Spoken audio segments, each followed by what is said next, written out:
अगर border areas में कोई लोग मरता है ना, तो वो गुजर बकरवाल ही मरता है और अपनी बलिदान और अपनी जान वही लोग देते हैं। तो मैं आपको बताऊं कि अगर आप यहाँ पे सुरक्षित हो ना, लाल किले के ऊपर जब झंडे लहराते हो या दिल्ली के अंदर बड़ी बड़ी बातें आप करते हो ना, तो जम्मू कश्मीर में या तो एक सैनिक लड़ता है या फिर गुजर बकरवाल लड़ता है जो पहाड़ियों पे रहता है। वो देखिए, सरकार बिल्कुल जानती है, बाखूबी इस बात से वाकिफ है कि ये गुजर कौम है, ये नडर कौम है, और इस गुजर कौम ने पूरे हिंदुस्तान ना के बल्कि बरसगीर में भी राज किया हुआ है।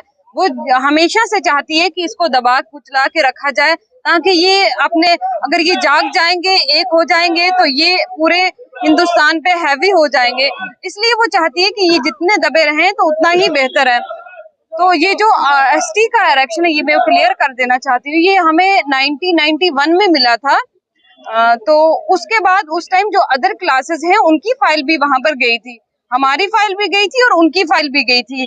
अब हमारे जो लोग हैं, हमारा जो गुजर बकरवाल तबका है जो खास करके, वो पहाड़ियों पे प्रवेश करता है और अपनी जो रोजी रोटी है वो, उनका सोर्स ऑफ इनकम ही वही है कि वो अपने चरागा से, अपने माल मवेशी के जरिए अपना जो इनकम का सोर्स है उसे गेन करता है। तो उस टाइम पे जो रिसर्च हुई, जो देखा गया कि जम्मू कश्मीर में कौन सा तबका ऐसा है कि जो एसटी की रिजर्वेशन को डिजर्व करता है, तो उसमें से निकल के आया कि जो कुछ क्राइटेरिया थे, कुछ एलिमेंट्स थे उसके अंदर के, जिसमें सेट हुआ कि जो जम्मू कश्मीर का गुजर बकरवाल तबका है वो वाला मतलब डिजर्व करता है। तो दो फाइलें जब गई थी, दूसरी बिरादरियों की फाइलें भी गई थी वहां पे, उस टाइम की सरकार को और उस टाइम के एडमिनिस्ट्रेशन को लगा कि ये गुजर बकरवाल जो है ये पसमानदा कौम है और सोशल स्टिग्मा इन्होंने बहुत सहा हुआ है समाज के अंदर। जैसे आपके यहाँ यूपी, हरियाणा या राजस्थान, दिल्ली में एससी वालों के साथ व्यवहार किया जाता था, शूद्रास के साथ व्यवहार किया जाता था, उस तरह का व्यवहार हमारे साथ जम्मू कश्मीर में किया जाता था। कहते थे कि अगर गंदा है तो गुजर है, अनपढ़ है तो गुजर है, अगर जाहिल है तो गुजर है, और कोई भी काम करता था तो उसे गुजर का नाम दिया जाता था। हाँ, अब अगर 10% या 2% हमारे लोग पढ़ लिखे आईएएस या आईपीएस या कुछ बन गए हैं, तो उसके आधार पे आप हमें वो चीज नहीं बता सकते ना। अब हमारा जो हक है उसको डिल्यूट नहीं कर सकते। तो उनको उस टाइम पे लगा कि वाकई में इस समाज को जो जो ये सोशल स्टिग्मा जो ये सह रहे हैं, इनको वाकई में जरूरत है कि अपलिफ्टमेंट करने की। जब कोई भी समाज दबा कुचला होता है तो रिजर्वेशन देके उसको मेन स्ट्रीम में लाया जाता है। तो इसलिए हमें ये रिजर्वेशन दी गई थी ताकि ये भी बाकी वाले समाज का मतलब मुकाबला कर सकें। तो उस टाइम जो बाकी वाले लोग थे उनकी जो फाइल थी वो रिजेक्ट हो गई थी, जो हमारे वाली फाइल थी वो अप्रूव हो गई थी। तो हमें उस टाइम जो एसटी मिली थी उसके अंदर भी हमें जो पॉलिटिकल रिजर्वेशन थी वो नहीं मिली थी, वो धारा 370 हटने के बाद ही मिली थी। अब जो ये रिजर्वेशन हमें मिली है धारा 370 के बाद, तो हम अब इलेक्शन में कॉन्टेस्ट करने जा रहे थे हमारे लोग, अब कोशिश कर रहे थे कि हम भी मेन स्ट्रीम में आए, हम भी पॉलिसी मेकर बने, हम भी मतलब हिंदुस्तान की हुकूमत में बैठे और हम भी बात करें। जब हमारा हक लेने का टाइम आया, जब हमारे हक लेने की बारी आए, तो दूसरे लोगों के पेट में दर्द होने लगा कि इनकी पॉलिटिकल नुमाइंदगी क्यों शुरू हो जाएगी। ये पॉलिटिकल मतलब नुमाइंदगी ना करें ताकि ये हमेशा से किसी के पीछे झंडे उठा के और नारे लगाते नजर आए। इसलिए बाकी लोग चाहते हैं कि इनको जो जिनकी जो रिजर्वेशन है उसमें डाका डालना चाहते हैं, लेकिन हम ऐसा होने नहीं देंगे हरगिज। लेकिन अभी कश्मीर की आप बात कर रही तो अभी कुछ दिन पहले अमित शाह जी भी गए थे कश्मीर और वहाँ का वाईफाई नेट सब बंद था। हाँ, देखिए, जब अमित शाह जी गए थे, वो किसी एक पार्टी के गृह मंत्री या होम मिनिस्टर नहीं है, वो पूरे हिंदुस्तान के होम मिनिस्टर हैं। उसके आधार पे वो मेरे ही डिस्ट्रिक्ट में राजौरी में तशरीफ लाए थे, तो हमारे लोगों ने भरपूर तरीके से उनका वेलकम किया था, खुशामदीद की थी और इस चीज का पैगाम दिया था कि जब हमारे यहाँ कोई आता है तो हम उसको किस तरह से मेहमान नवाजी से नवाजते हैं। हालांकि उन्होंने वहां जाके एक चीज अपने ऑन रिकॉर्ड कही है कि जो गुजर बकरवाल तबके का जो भी कोटा मिला हुआ उसके साथ छेड़छाड़ नहीं की जाएगी। हम उस बात का मान सम्मान करते हैं, आदर करते हैं, उस चीज का कदर करते हैं, लेकिन हम सरकार को साथ साथ ये बताना चाहते हैं वक्तन फवक्तन, क्योंकि ये सरकार कब कौन सा फैसला ले ले, क्योंकि ये बड़े लोग हैं, इनको याद नहीं रहती है कि हमने मंच से जो दावे किए हैं वो हमें ग्राउंड लेवल पे भी पूरे करने। तो इसलिए हम इनको ये बताना चाहते हैं कि भाई हमारा जो हक है उसके साथ डिल्यूशन हमें बिल्कुल भी नहीं चाहिए। अगर बाकी अदर क्लासेस जो आपको लगता है कि जेएनके के अंदर वाकई में रिजर्वेशन की मुस्तहिक है, उनको आप बिल्कुल दे दीजिएगा।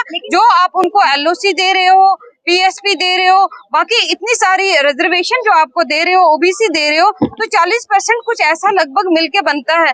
हम चाहेंगे कि आप उनको 50% भी दे दो, जो लोग इस चीज को डिजर्व करते हैं, लेकिन हम खाली ये चीज चाहते हैं कि हमारे जो एसटी के डिल्यूशन है वो हम हरगिज मंजूर नहीं करेंगे। पंडितों के लिए क्या कहना चाहेंगी, जो पहले 10 परिवार थे, केवल अब एक महिला बची है वहाँ पे, एक परिवार? देखिए मेरी बात सुनिए, कश्मीरी पंडितों के साथ जो हुआ वहाँ पे, कश्मीरी नेताओं के द्वारा हुआ या कैसे हुआ, हिंदुस्तान के साथ हाथ मिला के हुआ या किस तरह से हुआ, क्योंकि जम्मू कश्मीर की सरकार तब तक कुछ नहीं कर सकती जब तक कि वो सेंटर सरकार के साथ हाथ ना मिलाए। इस चीज को आप लोग भी बाखूबी जानते हो।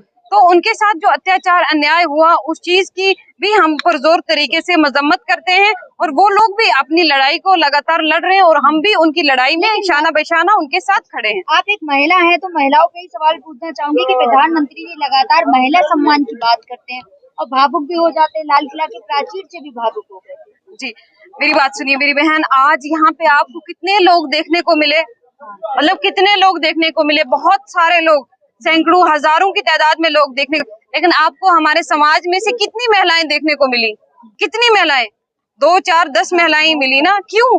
कि हमारे समाज के अंदर जो सोशल स्टिग्मा है, जो शाइनेस है, कि जो हम बाकी लोगों की बराबरी नहीं कर सकते हैं। लेकिन अब अगर जो सेंटर सरकार है उसने ये चीज कही थी, जैसे मोदी जी भी तकरीर करते हैं कि महिलाओं को देना है, अब वक्त आया था कि हमारी महिलाएं भी आगे निकले, हमारी औरतें भी बाकी समाज वालों की बराबरी करें। उनका वक्त अब आया था कि वो उनके शाना बेशाना बैठे। लेकिन अगर वक्त आते ही पहले ही उस चीज को दबला कुचला जाएगा, तो जो आज सामने निकल के नहीं आ रही है, तो आपको लगता है कि कल अगर बाकी समाज को भी उसमें ऐड किया जाए तो वो लोग फिर कहाँ बैठेंगे?